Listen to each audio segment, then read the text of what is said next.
compared to the scrimmages from a year ago, could you tell more of the difference between the experienced returning players and the developmental young players? Is there a bigger gap there? Well, I think for us, obviously, we are a year further ahead than where we were with the first scrimmage a year ago. And more than anything, you try to compare where you were at in each phase of your spring. I thought kids handled it, not a lot of issues pre-snap on both sides of the football for the most part. I thought they were efficient in the way they communicated, getting lined up. In particular on the defensive side of the football. I thought our young guys actually handled the day pretty well. There's some competitive plays at the end of some of those situations where they got a chance to make a play and maybe didn't do it. But, that comes with growth and more opportunities and learning. Was there any of the younger players that did stick out to you? Before you go watch film, I think that's, in some ways unfair. I thought Squirrel did a really good job out there today. Made multiple plays, operated really efficient, didn't feel like the tempo or the game was too fast for him at any point. Really positive day for him. Coach, how would you assess Justin Williams-Thomas' ability to pass protect thus far, and how can he grow in that area? It's a point of emphasis for us as an entire offense of unit. The pass protection has got to continue to clean up. At the running back position, everybody that we have on campus has to continue to make strides in that. Going back and through self-scout, I feel like that's an area that can clean up the pocket, make us more efficient, and play ahead of the chains, and give us an opportunity to push the football down the field. As a young running back, any running back that comes into your program, it's one of the areas playing without the football that all of them have to grow in. You just look at high school football and their pass protection and responsibilities, what they're seeing from the other side of the football. It's drastically different at this level, and it's something that we work on every day at this point in spring ball in position drills, and then do some crossover, good on good running backs, linebackers, and then we throw tight ends in there too. We got to continue to grow. You mentioned Squirrel. How big was this opportunity for him and those other freshman receivers, and also some of those guys maybe didn't play a lot last year? A chance to get out there and show you they can make plays. The opportunity is big for everybody. Every position's up, man. You got to go compete. You got to earn it, and it's important. Nobody in your program can rest on anything. What happened a year ago, what happened a day ago, what happened in the previous play, none of that matters. And so being able to reset, compete the right way is something that we're emphasized with our entire roster. For our young guys, it's a great opportunity to understand what the feel, the flow, and the speed of the game actually is going to be like on game day. For them, I expect them to make huge strides from the first scrimmage to the second scrimmage, just like they have as soon as we put pads on. Felt like they've continued to grow every single day. Josh, I know you haven't seen film, but what's your initial thought on the line of scrimmage, particularly at offensive tackle from the pass protection? The pass protection side of it, with the 1s and 2, feel like they did a pretty good job throughout the course of the day. It's unfair until you go watch it. In some of the competitive situations, I thought the defense did a really good job of getting off of the field. When we were driving the football, a couple of third down situations where they're able to create a stop and get off the field, maybe force a field goal. And then 4-minute for the 1s and 2s, or for the 1s, I should say, defensively. Those guys did a nice job getting off the field. Scrimmage aside, just your thoughts on that left tackle battle through the first week and a half we haven't talked to since the first practice. Yeah, that left tackle position, that's going to continue to be a battle. I said it earlier, nobody's got a safe spot, right? There's competition every day. The better we become as a program, the deeper your roster becomes, and that competitiveness takes place at every position. I feel like those guys have made strides during our offseason. I feel like they have really made strides here over the last 2 or 3 days when we've gotten into full pads. What did you see from the quarterbacks today? Operating efficiently. I thought Hendon did a great job throughout the course of the day. Made some really nice decisions inside of the pocket. Again, getting to through his progression in a really good way, and being able to drop the football off. I thought Joe did some really positive things. Was able to extend some drives and make some plays. Taven, there were some really good things. He's continued to progress, as we've gone through the first 6 days, and today being a scrimmage. There's going to be a lot of things for him at the quarterback position, operationally, when it's time to get rid of the football, not take a sack. There's going to be some opportunities for him to really grow. Josh, your thoughts on the cornerback spot? I know you're undermanned there. Cornerback, yeah, with Christian Charles and Desmond Williams. Yeah, we're thin right now, and as we rep throughout the course of the day, some of those guys are having to double up, with 2s and 3 reps. I feel like those guys that are getting the bulk of the reps have done a really nice job. You mentioned Christian Charles. He's a guy that inside of our program we continue to feel better and better about, just because of the performance. He's a great kid, going to be a phenomenal leader inside of our program. He's got great work habits, completely added or changed his body during the offseason and the lead up to spring ball. Had a great first 7 weeks in the strength and conditioning portion of it, and you see him getting more and more reps and more comfortable through that rep progression here on the grass. We've heard about the freshman receivers. What about the returning guys that are trying to win starting spots? Jalen Hyde, those sort of guys. Yeah, Jalen's made a huge jump.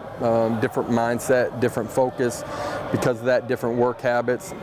Unbelievable off-season strength and conditioning before we got to competing on the grass. He's continuing to get better, playing in competitive situations, understanding how to do the things that we want to do at the wide receiver position, playing without the football in his hands. He's become a much more physical football player since he's changed his body, and those two things go together hand in hand in gaining confidence, and that shows up in the way that he's played. Jimmy Holliday has done some really great things as well, and the competition is going to be ongoing at the wide receiver position, and those guys all got to continue to grow. Josh, I'm sure you always want more, but what have you thought about the way you guys have affected the quarterback, either today or in other team settings? Yeah, I thought, a day ago in our third down set, defensively did a really nice job of affecting and collapsing the quarterback, winning some one-on-one situations. Today, at times, that showed up as well. Obviously, I got to go back and watch the video to see more of it. But that's an emphasis for us and something that we're going to have to constantly and continually grow in. We got to be able to affect the quarterback. You got to be able to do that with pressure, but you got to also do it with a 4-man rush. And that's something that's got to help us, and as we need to grow, just looking at our self-scout and our third and long package from a year ago. Would you see how the run game did today, both sides, just without having seen it? Just your thoughts? There were some big runs that popped. I didn't think we were probably as consistent efficiently throughout the course of the day as that we would want to be. Hopefully that's attributed to what we're doing on the defensive side of the football too. If it's ever one-sided, as we go through this thing, we're going to be in trouble. I thought there was give and take on both sides of the football. What about the linebacker play so far? I know you're continuing to grow depth there, and it's early. Linebacker play. Yeah, a lot of guys that are back, right? That played a ton of football last year. Thought they had a really good offseason. That strength, size has shown up. I think they're more comfortable, have their eyes in better places on keys.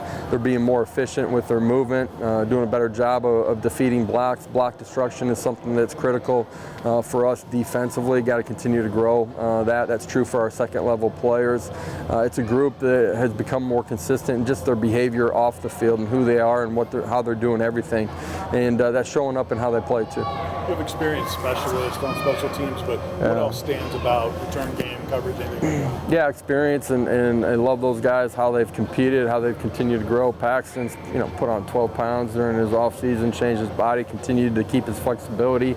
He's healthy. A year ago was dinged up, and that's why he didn't have the kickoff duties a year ago. Continues to get healthy. Expect him to have a phenomenal year. He's extremely focused on what he wants to accomplish and where he wants to go.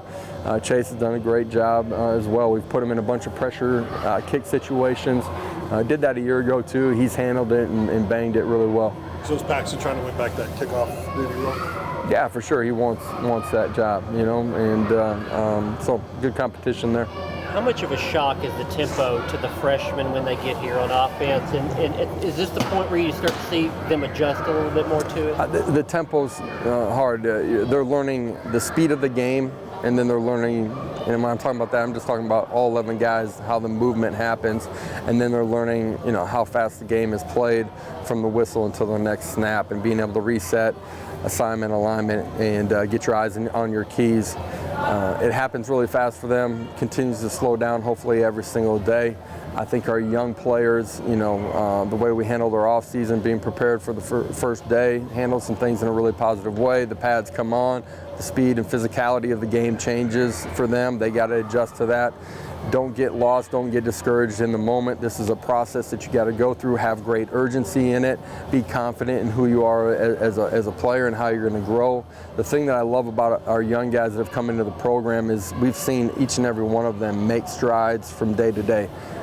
Got a long ways to go, but it's been fun seeing them work. Today was the first time coaches truly off the field, the entire time. You just got to play out on your own, and I thought there were a lot of positives in the way that they handled themselves. There's plays for them to make that they didn't make today. It's a part of just being comfortable and confident and playing within yourself. As the game slows down, they'll be able to make those plays. Talked about comfortable. A number of people have pointed out the off-season leadership program where I guess you could put guys in an uncomfortable situation. Can you explain how you guys do that? Yeah, uncomfortable in that, if you're going to be a leader, you got to be out in front. You got to be able to communicate. You got to be able to, say the things that are positive, say the things that are negative. Be, clear and honest in your communication.